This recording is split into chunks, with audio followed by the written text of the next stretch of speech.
You're listening to the Longer Haul Youth Ministry Podcast with Jody Livingston and Chris Trent, episode number 65. Hey, no running in the halls. I'm going to need you to go back and walk. Welcome to the Longer Haul Youth Ministry Podcast, helping you survive and thrive in youth ministry. And now, your hosts, Jody Livingston and Chris Trent. Well, hey, everybody. Welcome to the show today. Thanks for tuning in and listening wherever you are and wherever this finds you. Thanks for making this podcast today a part of your day. If it's your first time checking out the show, welcome, man. You picked a good one to start on. And if you're coming on back, well, welcome. Thanks for coming on back. It's a good one, man. This one's good. So, hey, Jody and I, we're a couple of youth pastors, man. We are trying to survive the summer currently, but we're a couple of youth pastors, not at the same church. We both do serve in the Atlanta area, but we just love pouring into youth pastors. Both been doing it for a little over 20 years each, and just are still doing it. And so Jody started this podcast a while back, and I joined in, and we just love doing things like we're doing today in this awesome interview, and we'll talk about that in a second. So it's awesome. It's so good. So if you want to connect with us beyond here, you can do so on the Twitter sphere at Jody Livingston. That's Jody, and at Chris Trent. All of the links and resources that we talk about and mention, you can find on the show notes page at thelongerhaul.com/episode 065. That's thelongerhaul.com/episode 065. And if you are enjoying the show, finding it helpful, man, we would love for you to subscribe to the show so you can make sure you get the episodes every time they come out. That's important. Otherwise, you miss good stuff like today. And I just want to do a shout out today to anyone who actually is taking time during the summer to listen to a podcast. Probably on a bus somewhere. Or shout out to you if you're on a youth trip right now listening to this podcast, because you should be paying attention to your students. I think you've got a kid, a seventh grade guy doing something he should not do right now. So you better go take a look. But shout out to you, because I'm feeling the weight of summer. I know you are. Gosh, man, youth ministry in summer is brutal. I love it, but it's crazy. So it's brutal. Yeah. So man, just a fantastic interview today. Yeah, we've had to reschedule this one a couple times, and it has finally worked out. But Clay Scroggins, who wrote How to Lead When You're Not in Charge. So he is the lead pastor at North Point Community Church. In other words, he works with Andy Stanley there at North Point, and kind of Andy's right-hand guy there for that deal. And he wrote this book, and it's fabulous. And the interview, son. So good. We could have kept going. Yeah, we just had to cut ourselves short. I mean, and honestly, I can't recommend the book enough as far as that goes. We'll maybe talk about that at the end a little bit. But man, and matter of fact, we decided intentionally we just want to be able to jump into this thing, so we decided to kind of cut some of the personal chat that we sometimes have, just so we can go right into it with Clay, because it's good. It's so good. It's so good. So here is today's interview with Clay Scroggins.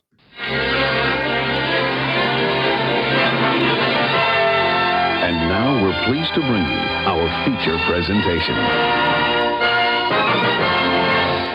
Well, hey, everyone. We want to welcome Clay Scroggins to the podcast. Welcome, Clay, man. We're so glad you're taking some time to hang out with us. How's your day going, man? It's going great. Thanks, guys, for having me. This is generous of you to let me get on the longer haul. Glad to be here. Well, Clay, I just want to start with this. As a fellow former safety patrol, I would just like to give you a little salute from across the old Skype right here. Dude, when I listened to all that, I was like, man, I loved my safety patrol days. The power. Yeah, those are good. That's right. A lot of power being a safety patrolman. I still have my badge and my little orange strap thing. Are you being serious? Oh, I still have it. I got 100%. It's in a foot locker up in my attic. That's super embarrassing, but true. That is amazing. Every once in a while, I get it out of. No, I don't. I'm just kidding. Just Jody, for your. Oh, sorry. Go ahead. No, I was going to say, Jody, you were not a safety patrol. I was not. My kids were, and I kept trying to coach them up. Take a lightsaber, some handcuffs. That apparently wasn't allowed though. So yeah. For the record, for your listeners, I have a little story in my, it's just a little anecdote about safety patrol. So that's what that's about. That's where we got it from. It's all in the how to lead when you're not in charge, which is what we want to talk about for a few minutes here. Right. So that's why we have you on here, man, because if there's anybody who has to deal with how to lead when they're not in charge, that would be youth pastors for sure. So that said, talk about for just a minute, Clay, if you don't mind. You were a youth pastor prior to doing what you do now. Yep. Is that correct? So what were those days like? And do you have fond memories of being a youth pastor, or are you kind of glad to be done with it? They were the best days of my life, and it's my favorite season of ministry. And honestly, I don't want to say I have regrets, but I enjoyed my job back then so much more. I like what I do now. I just really loved student ministry, and still love student ministry. I just got back from a student life camp that I was at yesterday, and that was a blast. I feel like at our church, I used to get invited to speak at our summer camp, and they stopped inviting me. I'm too old now. And so welcome to our world. Yeah. they don't invite us to speak at our camps either. Yeah, that's true. Yeah. and it's your camp. No, yeah, that's so you had fond memories of that. Yeah. What were some of your favorite parts about being a youth pastor? Don't say lock-ins. We did not do. I went to lock-ins as a student, but I did not as a student pastor. We did not do lock-ins, but yeah. I mean, I think it's the opportunity for influence. I mean, that's everybody. I feel like most people get into student ministry for one of two reasons: either they had someone that was a significant mentor in their life and they wanted to pay it forward, or they didn't have someone and they want to be for students what they wish they would have had. And so for me, it's the former. I mean, I had a student pastor when I was a high school student that was just so influential in my life. And I got into student ministry because I wanted to try to pay that forward and try to be the same kind of influence in a student's life that I had when I was a student. So that was my favorite part of student ministry, was the opportunity at such an influential age to shape the future of somebody's life. And I also, I mean, to be totally honest with you, I love the fun of student ministry. That's the one thing. Yeah. I mean, adults can be fun, but it's just not, it's much more difficult for adults. I feel like they have to try to be fun. Students just are fun. So. No, I'm tracking with that 100%. I went to an adult thing recently and I was like, oh my gosh. You people are lame. Yeah. Man. Chris tries to be fun all the time. He just tries and tries. Just try. Yeah. So full disclosure, Clay, when I saw the title of your book, it both excited me, but then my response was, yeah, but as a youth pastor, man, I feel like it's how to lead when you're really, really, really, really not in charge. Now, really not in charge. Yeah. So would you agree that there's some of that to youth ministry, or do you think that that's just because I'm a youth pastor that I'm feeling that way, that a lot of leaders that are not the ones completely in charge actually feel like, well, if you were the children's pastor, you'd feel the same way, or if you were as you've talked with folks over the years, what are some of the things you hear there? I mean, I haven't really shared this with you guys because we just started chatting, but when I started writing this book, so first of all, I don't feel like I'm a leadership expert. I'm not trying to tell people how I think they should lead. This book is a story. It's really my own experience in the professional working world. And before I even started writing, I went through this exercise to do a psychographic on identifying exactly who I was trying to reach and how I wanted to try to help them, which honestly, everybody listening should think about, you should consider doing this for your student ministry, just to try to really identify who are you trying to reach. You know, let's name the person. Let's talk about what are they excited about? What are they frustrated by? And so I did this through the writing process. I did this same exercise, and I came up with this. I made up this character. I called him Eager Evan. And Evan is, in my mind, he's a 27, 28-year-old student pastor who got into ministry because he had all the hopes and dreams of changing the world. He's married. He's got a new child. He's got a seminary degree. He's frustrated. He likes his senior pastor because he's a really nice person, but he's perpetually frustrated by his senior pastor because he feels like his senior pastor doesn't get him. And he feels like his senior pastor just constantly is an obstacle in the way of him doing what it is that he wants to do.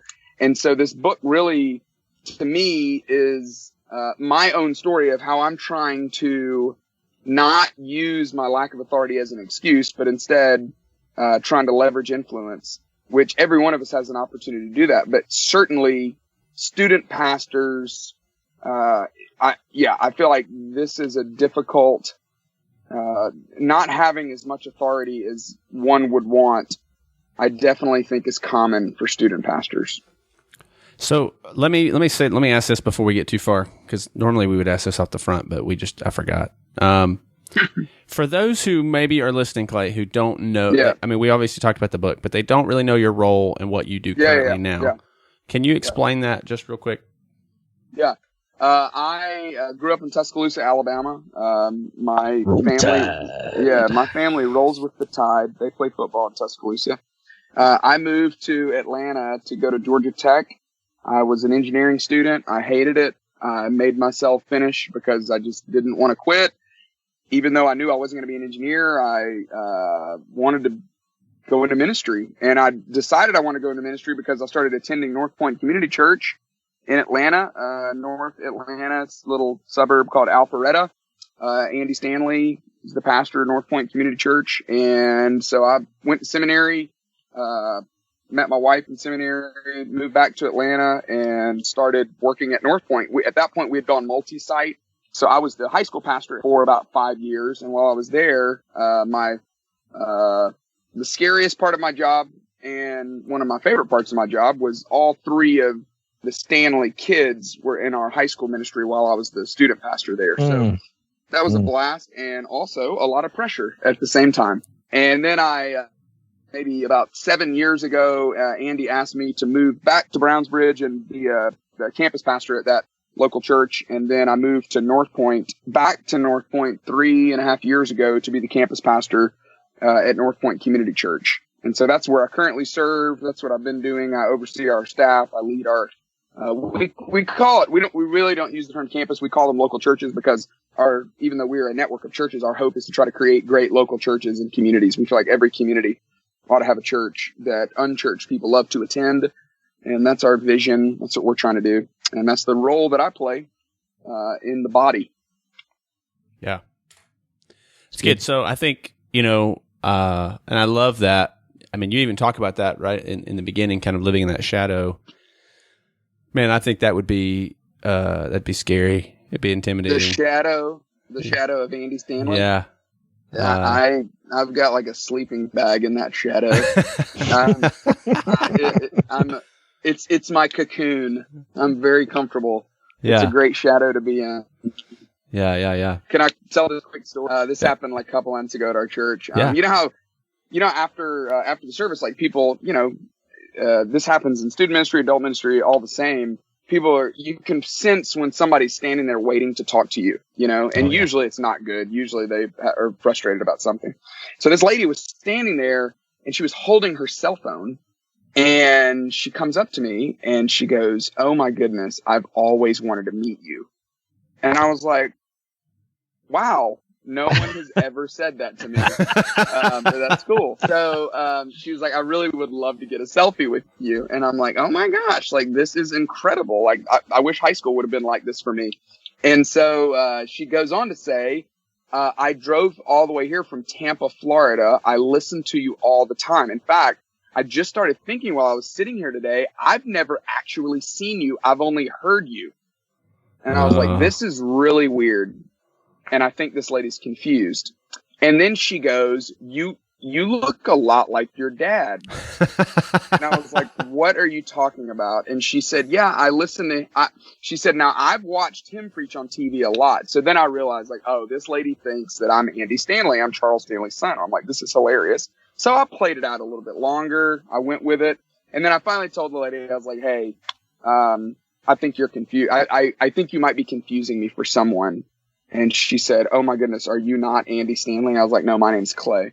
And she literally slowly put her phone in her pocket and walked away. And I was like, this is such a great little microcosm of the world that I live in. That's and I funny. love it. Andy's great to work for. There's a lot of challenging things about working for him because he's a phenomenal leader and he's a phenomenal communicator. But yes, I live it in the shadow. It's early in the book.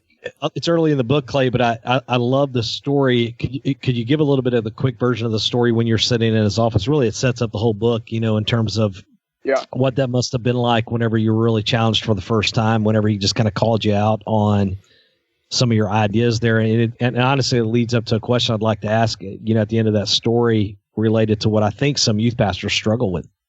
Sure. Yeah. If anybody, for those that work in a multi-site world, you totally can understand this. One of the greatest tensions in multi-site church is between the local church, the local campus, and the central organization, because there's always maybe some differing opinions on how things should be done. And so this really, there were a number of those happening at the time, and particularly around student ministry. And so with my background being in student ministry, I feel like Andy, he uses me as a mole sometimes, and will pull me in and be like, hey, so here's a couple things I've heard about what's happening in student ministry. What would you say? What do you think? What's the problem? So this was one of those situations where basically some of the campuses, he felt like some of the messages that were being preached, he just didn't like them. He didn't think they were good. He thought they were sloppy. He didn't feel like people were prepared. And he asked me what my opinion was. And so I immediately blamed our central organization. I was like, well, they're getting the outlines to them too late, or they're not written well enough, or, there's 100 different excuses or reasons that somebody might give for preaching a bad sermon. And he was very kind about it. And he was very gracious about it. But I remember specifically one of the questions that he asked me that day. He said, so let me get this straight. If you were to get an outline that you felt like was bad, you would just preach a bad outline and you would just be okay with a mediocre sermon.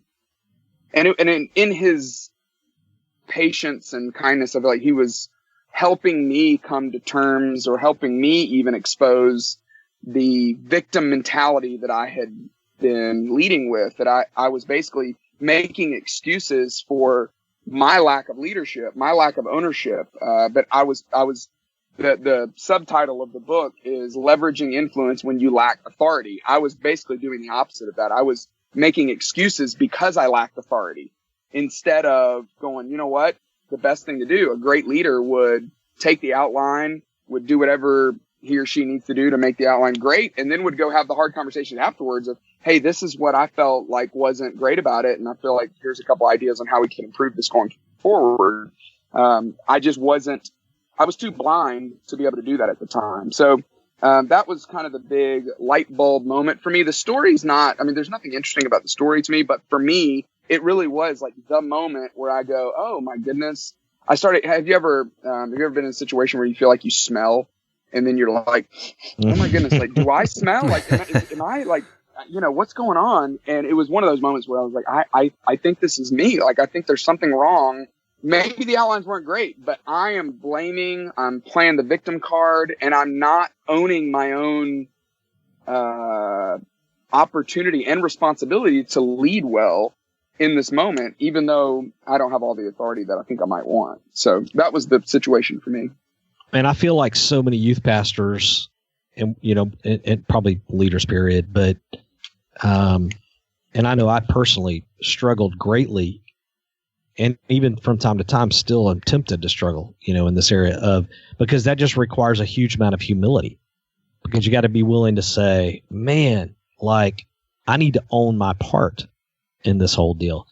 And that's one of the things I love that story and what that sets up as far as the entire book goes, because it basically is saying, hey, you've got to own your part, and you've got to be humble enough to acknowledge that sometimes we're being a little lazy. I mean, I don't know that you really use the word lazy, but honestly, that's kind of what I'm hearing when I see it. I mean, I'm like, man, sometimes we're lazy because it's going to be hard work to lead in those really, difficult situation. I think it's also in chapter 2, you said, I don't want to read a ton here because it could get kind of boring, but you did say we have to find a balance of admitting our weaknesses and excusing them. Too many leaders use phrases like, that's just who I am, or they just need to know that's how I've always been, to excuse areas of potential growth. And I feel like youth pastors often are tempted to say those kind of things. Yeah. I mean, I think all of us are. I mean, I think definitely, in student ministry, every student pastor would like to have more authority. Every student pastor wishes that he or she had oversight over more, because I think we just think, oh, if I had more authority, leadership would be easier. And the truth is, leadership in a lot of ways becomes harder the more authority you have. And instead of wishing for what you don't have, what I'm trying to do is I'm trying to own what I can own. And what I can own right now is I can lead myself well. I can choose to be positive about situations that I don't have control over. And I can learn how to think critically and bring value to areas that I'm responsible for and areas that I'm not responsible for. And I can learn how to reject passivity in those moments where I'm trying to make excuses for what I don't have. And so those are the behaviors that really make up the book. And they're not just, for me, they're extremely practical. I mean, they're genuinely things that I'm trying to work on so that I don't continue to blame others for how I think they're not leading as well as they should be leading, and instead take responsibility for what I can lead, which the best place to start is with myself. I mean, Michael Jackson said, I'm talking to the man in the mirror. I'm going to ask him if he can make a change. Somebody sing it. And that's what I think that's where I think we got to start, is with the person in the mirror going, hey, what's my responsibility? My responsibility ultimately is to lead me really well. And if I have a bad boss, I have a bad boss. If I have a great boss, fantastic. But either way, I'm going to make sure that I'm led really well, because not being led well isn't a factor of not having a good boss. Oftentimes it's because we're not leading ourselves well. Yeah, that's good. That's good. I think every youth pastor can relate to that. I think everybody listening can sit here and relate to those moments where you feel like, you're frustrated with how things are happening above you, but the temptation is to ignore kind of where you sit and make those excuses, make those. And I see that a lot. I don't know what you guys think, but we see, and part of the reason like this podcast even exists is because we've noticed this pattern of guys 2 to 3 years moving on, 2 to 3 years moving on, 2 to 3. It's like, I think when you get to that point, you start recognizing a little more of who you are, where you are, who you're leading under, and kind of some of those weaknesses and excuses get exposed, and they turn into frustrations, and then it's just easier to leave. And if it's not dealt with, you're going to walk right into the same situation the next time. So that's good. Yep. That's so good. Well, until you're willing to deal with who you are, right? Right. Until you're willing to really dig in and figure out what you're all about. Clay, am I right in assuming that the weight of what you do now versus the weight of being a student pastor is incredibly different? That now that you're responsible, and I'm almost asking from a be careful what you wish for kind of thing, and I want to be careful here because I don't want to put you in an awkward spot where, because I know I don't want to put you in an awkward spot where it feels like you're complaining about what you are doing now, because that's not what I'm asking you to do by any means. But I just assume that based on all the leaders I've worked with over the years, I'm just assuming that what you deal with now was probably in some ways way more difficult than what you did when you were a youth pastor. Yeah. The way I like to think about careers, all of our careers are just a progression of problem solving. We're trying to solve a problem, and once we feel like we have tried to bring a solution to it, and others around think that we have as well, that a lot of times we move on to another problem, and usually it's a bigger problem. So yes, I think the temptation for every one of us is to look at our boss and go, oh, well, if I had her job, then I would really be able to get some stuff done. Or if I had his job, I mean, then I would be able to just tell everybody what I think they should do. And yeah, it's just not. I have found that the more responsibility I have gotten, the harder the job gets, because the person at the in the most senior spot in the organization usually is making decisions that no one else knows how to make or no one else can make, at least in healthy organizations. And I just think even if it's not true, even if your boss's job is easier, you will do a better job working for your boss if you just assume that your boss's job is harder than your job. So I just think it's healthier to just believe that, because it will only make you better. And if you walk around with a chip on your shoulder or feeling like, and I say all this because I'm tempted to do this. I'm tempted to walk around going like, oh, well, I could do his job better than he's doing his job, or I could do her job better than she's doing her job. Instead, just making yourself believe that no, his job is probably more difficult than your job. And there are things that she's responsible for, she's having to deal with, she's having to worry about, that I'm just not having to worry about. And instead of being frustrated at what I'm not getting to do, another maybe better attitude is just to be grateful for what they're doing that allows me to do what I can do. I think it's just a better perspective. That's good. Whew, we could stop right there. But we're not going to. We got more. So here we go. Joe, do you have something, or can I keep going? No, keep going. You're good. All right. So I think I know the answer to this, but one of the things I was just digging in here even as I'm hearing you speak, I'm like, I think it's important to remind ourselves. Well, let me ask you. I think you probably agree. Do you think that most people who are in charge now and are great leaders had to live through the not being in charge phrase, and that depending on how they handle that impacts the kind of leader they are now?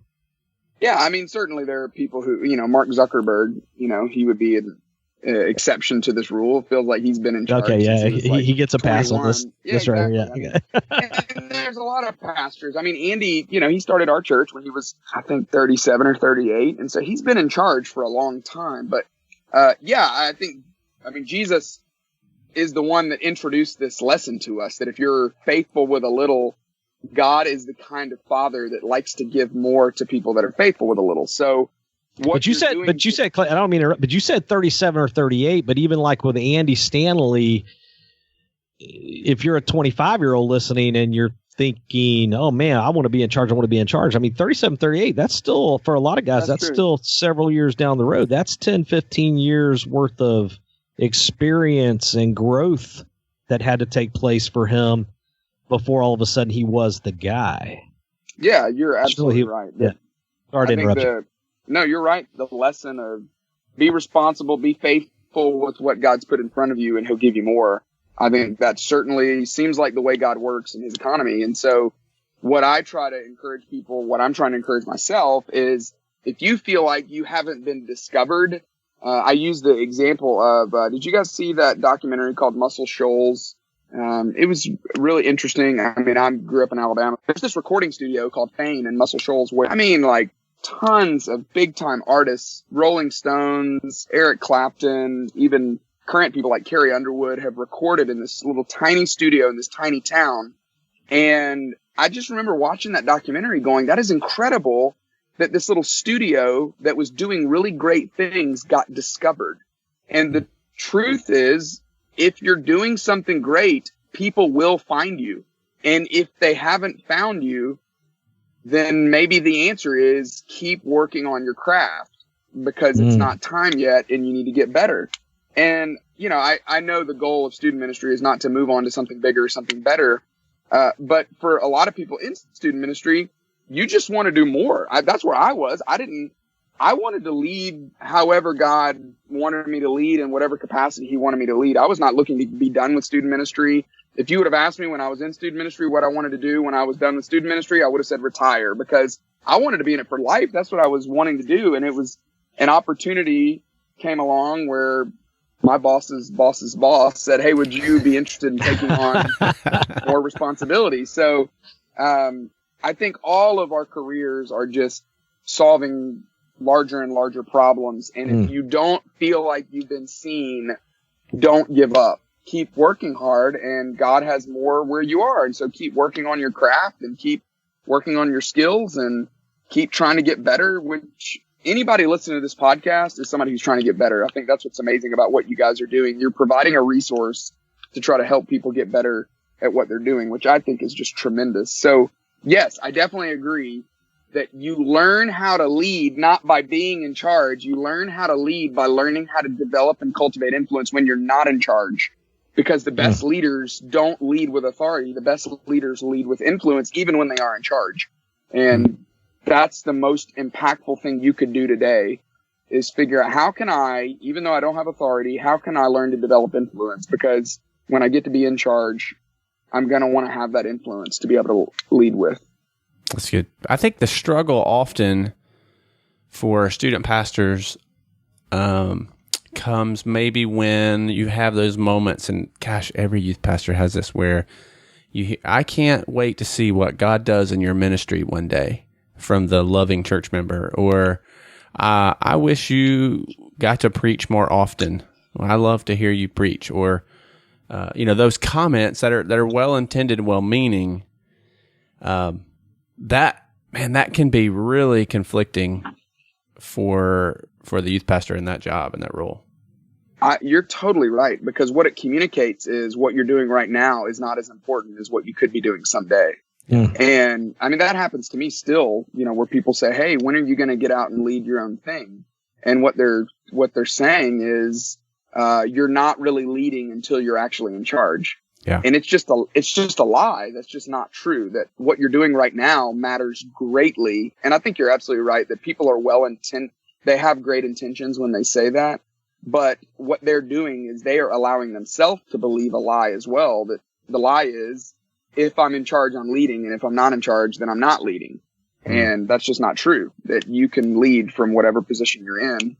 And it to me, it's helpful because it makes today matter. Today matters greatly because you have an opportunity today to influence whoever you're around.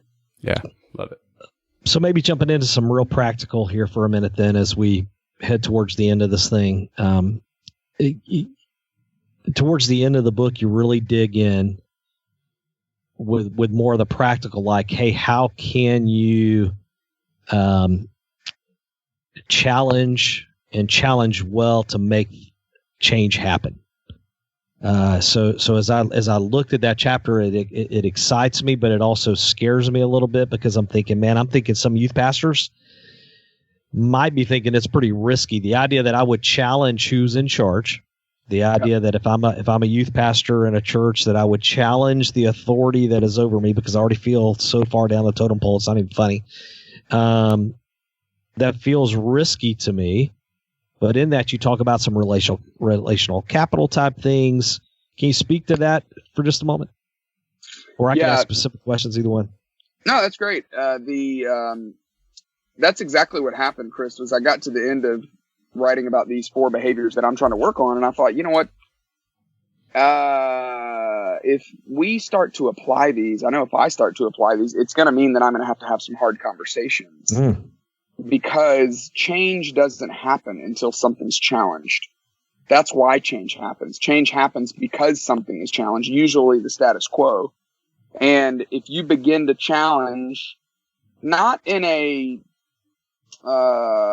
disrespectful, I'm trying to make a name for myself, I'm trying to throw my weight around kind of way, just in a you have ideas on how to make things better. You have ideas on how to make it grow and how to help create more alignment in your church, or how to create more energy or momentum for your ministry or your church. And if you begin to challenge your authority, your boss or your boss's boss, then yes, it's going to require a lot of wisdom and a lot of discernment on how to do that. Because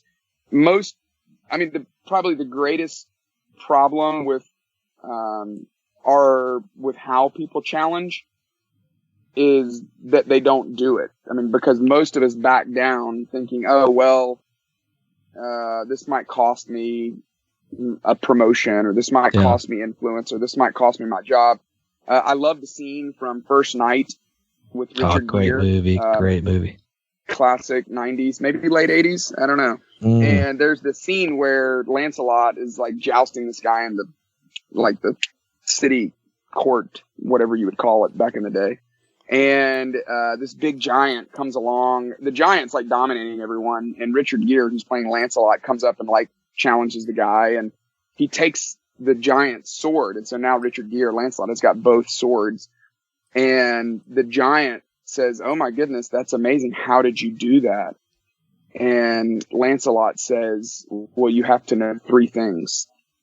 And the guy's like, "Please tell me." And he goes, "Number 1, you have to pay close attention to everything your opponent is doing." And the giant's like, I can do that. And secondly, you have to know exactly when to strike.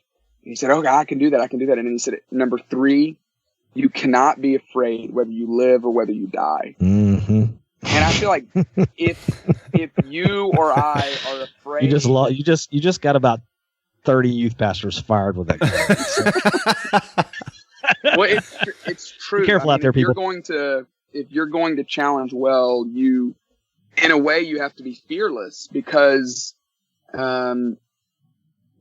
you have to trust your Father in heaven, who says, "I'm the one who controls your destiny. I've put you in the position that I've put you in for a reason." I mean, imagine all the people throughout the story of the church, or throughout even the story of the nation of Israel or Judah, who they didn't back down from the moment of challenge, but they stepped up and they rose to the occasion. So I know maybe that's making it too big of a deal out of it, but I really believe that learning how to do that well, I think that serves as a warning. I mean, as a be careful, but it also serves as you got to be willing to really fight for that stuff. I mean, You do talk about relationship capital in that chapter a lot, and when I heard that, Clay, I wrote down the Longer Haul Ministry, and obviously that's what we're talking about here in terms of the podcast. But basically what I said, but then I wrote down, you can't pull this off well in your first couple of years. Would you would you agree or push back on that with me? In other words, I feel like to really, that you might want to be willing to give it a little time before you go in and big time challenge the person in charge, because you're not going to have relationship capital built up. Yeah, you're right. Within the first 6 months to a year, it's going to take a little time. I mean, I think I wouldn't put a number on it. I think, there are some people that they come in and in 3 months they feel like they have gained people's trust. Yeah. But yeah, I would say our tendency, I think that's the key, is you got to know what your tendency is. I think every one of us has one, and some of our tendency is going to be to wait too long, and some of our tendency is going to be to, ready, fire, aim, is to come in like in 6 weeks telling everybody what's wrong with all their ministries and why the whole thing is not working. So I think you just got to know what is, and I think you got to, this is the benefit of community, is that you got to have people around you that or have enough wisdom to say, hey, to ask the good questions, those questions that you just posed, Chris, of, hey, do you feel like you've gained enough trust to be able to say something hard like that? Yeah. Or if you're 4 months into the job, maybe you don't say something hard. Maybe it's you just ask a couple of questions, because a lot of times, I mean, the way most people respond, none of us really like unsolicited advice anyway. So a better way to leverage influence is to ask questions, is to say, hey, help me understand, when did we start doing it that way? Why did we make that decision? What's the goal of trying to get that done? And through those questions, hopefully the person will come to the conclusion themselves that, oh, that's interesting. I don't have answers to those pretty basic questions. What do you think? And then we'll invite you in to be able to offer some potential advice. So that's the old Dale Carnegie how to win friends, influence people kind of tactic where you're I have asking not questions. read that, but Oh, it's so Dale, good. It's old. He's really made a name for himself, though. Yeah. It's good, man. He has. Everybody It's knows so Dale Carnegie. good. That's great. One thing that and we don't have time to unpack all these, but if you are listening, I can't recommend enough getting your hands on this book as a youth pastor, Yeah, and specifically what we're talking about right now with the idea of how to challenge well to make change happen, how to challenge those that are in authority over you. And specifically in that chapter that we were just talking about, Clay goes into that deeper, and he lists out, in chapter 8, he lists out statements and phrases that you should avoid. And again, we don't have time to really unpack all those in this moment right now, but they are superb in terms of just things. Because that's one of the things I loved about the book. You're not just setting us up for this moment where we could get ourselves in trouble, but you are actually saying, hey, here's some things to successfully pull this off, and I think that's super, super practical. So highly recommend that. So, absolutely. Yeah, those were some of those were painful to read. You're like, oh, yeah, I may have said that once or twice. Speaking of painful, one thing you said in the book that, where are you going with painful? I'm just going to go. This hurt me a little bit when I read it, because I struggled and I still struggle with this. But you wrote down, and I don't know where this came from. Maybe this is all Clay. I don't know. But great leaders don't get defensive. Is one of the things you wrote, and I was like, ouch, because I feel like do a lot of leaders, is that just me, or do a lot of leaders struggle with being defensive? I mean, I think all of us at some level do, because we think the way that we see the world is right. So when someone challenges it, or when someone sees it differently, it's just very easy it's very easy to make the feedback personal, and to think that, oh, this person is disagreeing with my idea, therefore they are attacking me. And I think they're wrong. So, is it possible that youth pastors struggle with this maybe a little more at times because of the fact that the comments are made? The comments are made about, hey, one day, whenever you get a real job, or whatever, when you become a pastor, or whatever that might be, that it's easy to start thinking, well, nobody's really taking me serious. And I don't know why. I mean, I'm wearing shorts and T-shirts all the time, but I can't imagine why people aren't taking me more serious. But, cargo shorts, a dirty T-shirt. Yeah. Yes. I don't know, man. When I read that, though, it resonated, because, man, I do find myself being a little defensive at times, and I don't think as much as maybe in days gone by, but still, that's a temptation at times for me, for sure. Well, I think you're really onto something. I think student pastors, there's a lot that student pastors have to overcome, because there's a stereotype. Lazy, late, sloppy, disorganized, carefree. And I think there probably is a reason why maybe student pastors struggle more with feedback, or being deeply curious or ruthlessly curious about what's really costing them influence, because there is so much that youth pastors have to overcome in regards to just the way people think about the stereotypical student pastor. Do you think youth pastors should maybe, with some of those stereotype things, would there be wisdom at times in looking at some of those and considering whether or not they're trivial or not? In other words, one thing often at the stage of life I'm in, like if I'm in a conference type setting, I'll say, maybe fighting the what you wear battle may not be worth it. Maybe you ought to just go ahead and wear some nicer clothes from time to time, just to eliminate that as a potential roadblock for influence. You know better than I would know. I think that's fantastic. Yeah. But at the same time, I mean, our student pastors, I mean, I feel like I try to give them a lot of grace. I mean, for one, I know what it's like. I've been in their shoes, but also I know that they're trying to connect with students. And so you don't want to walk in with a pleated khakis. Seriously. And I mean, so at the same time, they're dealing with a group of people that are labeling them or stereotyping them as old and irrelevant and, out of date or out of touch, whatever. So it's tricky on both sides. I mean, I would say one of the reasons why I started with identity is because I feel like that's what's most important, is that the way you carry yourself is a way bigger deal than what you're wearing. And what you're wearing is important because you have a presence about you, and how you dress speaks into the way that first impression people get. So I do think it matters, but I think if I were advising, which I don't like the idea of giving anybody advice, but I would try to work more on what's going on inside of me and let God really form my identity and how he sees me. I think that's more important than the exterior for sure, but the exterior matters. Yeah, right? That's awesome. Well, Clay, man, thank you so much for giving your time today and jumping on here with us. Glad to do it. Oh, man, we do encourage everybody to go and get the book. We'll put a link to the book on the show notes page so everybody can find it there. If folks want to find you, connect with you beyond here, what's the easiest way for them to do that?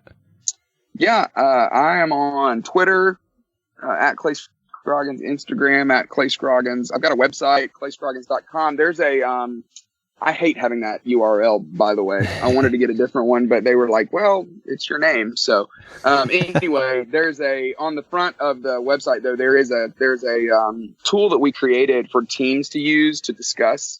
It's called Find Your Influencer Score.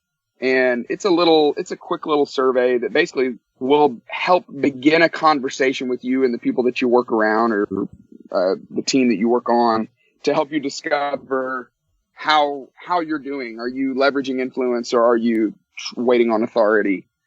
So if that would be helpful, I hope that people will take advantage of it and use it with their team or pass it on to a friend. But this has been great. Thanks for letting me be on the longer haul. Yeah, man.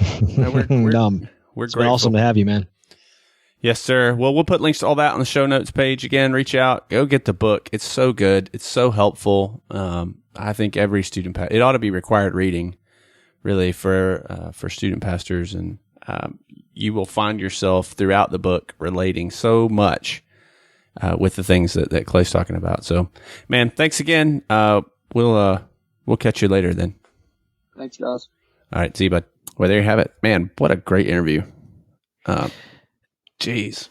I wish we'd had so much more time, and he probably would have given us a little bit more time. But honestly, there's so much more, in the book. And we've got no dog in this hunt, in the sense that we're not, making anything by trying to recommend his book here or anything at all. He's not a sponsor or anything, but I'm telling you, man, especially in those last chapters, where he talks about how to build a relationship with the person that you're trying, that is maybe an authority over you, that you're trying to help lead, maybe lead up. So, man, just get the book. I mean, seriously, right? Yeah, get the book. Read the whole book. Read the entire book.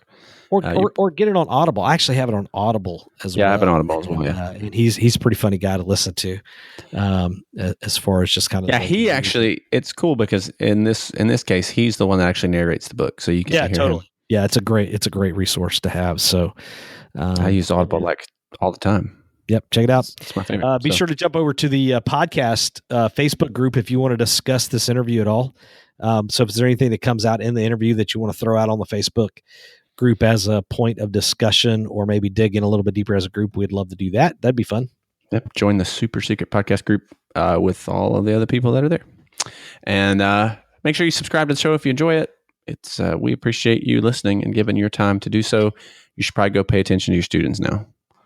And they're running amok. So I think that does it for today, right? That's it. All right. Take care. We'll see you in the next episode. Thanks for listening to the Longer Haul Youth Ministry Podcast at www.thelongerhaul.com.